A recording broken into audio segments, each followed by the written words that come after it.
মেকআপটা অনেক কষ্ট করে শিখেছি, সেও এক কাহিনী। তোমাদেরকে একদিন সব বলবো, না শুনলে তোমরা কিছুই জানবে না। তো কষ্ট না করলে কেষ্ট কোনো জায়গায় মেলাবে না। তো হ্যালো বন্ধুরা, তোমরা কেমন আছো? আর তোমাদের ভালোবাসা আমিও ভালো আছি। তো আজ আবার একটা নিয়ে আসলাম মেকআপ নিয়ে। আজ করেছি আগমনী লুক। নিজে নিজে কিছুটা করতে পারি না, আমার মেয়ের মুখে অনেকবার করেছি। আমার মেয়েকে 5-6 বার অনেকবার করেছি এর আগে। ছোটোবেলা থেকে কন্টিনিউ প্রতি বছরে সাজাই দুর্গাপুজোর আগে। তো এই বছরটাতে মেয়েকে সাজিয়েছিলাম, তো ভাবলাম আমিও একটু নিজে নিজে চেষ্টা করি। তো নিজে নিজে না কোনো কিছু হয় না, মেকআপটা কিছুটা হয়ে যায় কিন্তু কলকা টলকা কিছুটাই হয় না। তো চেষ্টা করি, দেখি কতটা কি হয়।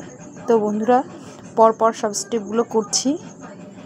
যা যা আমার কাছে ছিল মেকআপের জিনিস সেগুলো দিয়ে চেষ্টা করছি। তো তোমরা সবাই পাশে দেখো, ভালো লাগলে অবশ্যই কমেন্ট করো, ভালো লাগলে শেয়ার করো। তো প্রথমে আমি ক্লিনজিং দিয়ে দিচ্ছি। ক্লিনজিংয়ের পর টোনার, ময়েশ্চারাইজার, সিরাম পরপর যেগুলো হয় মেকআপে সেগুলো পরপর দিয়ে দিচ্ছি। এখন যেটা দিচ্ছি সেটা হলো সিরাম, তারপরে দিয়ে দিচ্ছি প্রাইমার। তো ওগুলো একটু দামি প্রোডাক্ট আছে, কয়েকটা কম দামেরও আছে। তো আস্তে আস্তে কয়েকটা জিনিস কষ্ট করে কিনেছি। তো প্রথমেই বললাম যে কষ্ট না করলে কেষ্ট হয় না। অনেক দামি জিনিস এগুলো, 800, 900, 1000, 1500, 2000, কয়েকটা কম দামেরও আছে। এটা হলো খুবই দামি, 1900 কি 2600 একটা কিছু একটা দাম হবে। অনেক কষ্ট করে নিচ্ছি। এটা কনসিলিং করে নিচ্ছি আমি। লাল কনসিলার দিয়ে মুখের মধ্যে কালো হাইড করতে হয় দাগগুলো। তো আমার একটু দাগ আছে এগুলোতে, পুরো তিল আছে মুখে, তো আমি হাইড করছি। না হলে মেকআপটা করলে কী হয় বলো তো, মুখের মধ্যে মেকআপ করার পর যদি কোনো দাগ থাকে খুব বাজে লাগে দেখতে। তো এটা দিয়ে আমি হাইড করে নিচ্ছি। অবশ্যই তোমরা যারা জানো তো জানো, যারা জানো না অবশ্যই লাল কনসিলার একটা নিয়ে মুখের দাগগুলো হাইড করবে। হাইড করা হয়ে গেলে আমি বেস মেকআপটা করে দিচ্ছি। তো এটা একটু কনসিলার বলে এটাকে, ঠিক আছে? তোমরা এটাকে ফাউন্ডেশনের আগে হালকা করে দিয়ে নিতে পারো। যে লাল কনসিলারটা দিলাম সেটাকে হাইড করে দিবে, লালটাকে মানে ঢেকে দিবে। তারপর একটু মুখের মধ্যে সেট করে নিচ্ছি। এটাও দামি, খুবই দামি, 2000 সামথিং কিছু একটা নিয়েছে। তো আমার কাছে অনেকগুলো ফাউন্ডেশন আছে, তো তোমাদের সামনে কয়েকটা তুলে ধরলাম।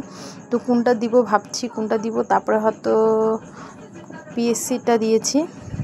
দেখো এটা পিএসসির, এটা নাইকা থেকে আমি নিয়েছিলাম। তো খুবই ভালো প্রোডাক্ট। তোমরা যদি কেউ নিতে চাই অবশ্যই নাইকা থেকে অনেক কিছু নিতে পারো। নাইকার প্রোডাক্টগুলো খুবই ভালো। আমি মাঝে সাঝে ফ্লিপকার্ট, মিশো, নাইকা সব কিছু থেকে নেই। পার্পল থেকে এখনও কিছু নেওয়া হয়নি। আমার স্কিনশেড অনুযায়ী আমি ব্যানানা পাউডারটা দিয়ে দিলাম। তোমাদের স্কিনশেড অনুযায়ী তোমরা দিয়ে দিও। হোয়াইট পাউডার হয়, ব্যানানা পাউডার হয়। তো এবার আইব্রোটা ড্র করে নিচ্ছি। তো আমার ভ্রুটাও অতটা সুন্দর না, মাঝখানে নেই। এগুলো তো হাম হয়েছিল মনে হয় ছোটোবেলায়, এখানে একটু নেই। তারপর একটু টেরা বেঁকা, মানুষের ভ্রুগুলো খুবই সুন্দর হয়, আমারটা এতটা সুন্দর না। আর আমি নিজে নিজে থ্রেডিং করি, বুঝছো?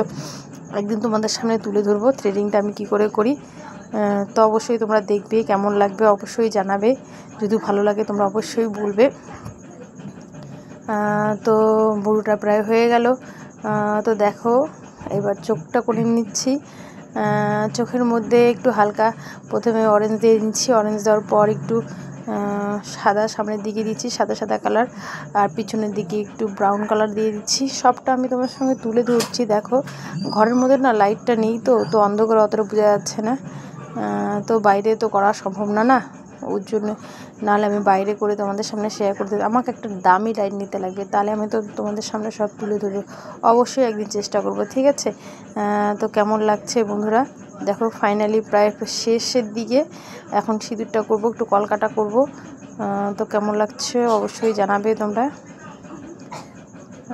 থ্যাংক ইউ, ভালো লাগলে অবশ্যই শেয়ার করবে। থ্যাংক ইউ, অসংখ্য ধন্যবাদ। ভালো লাগলে শেয়ার করে দিও। অসংখ্য ধন্যবাদ।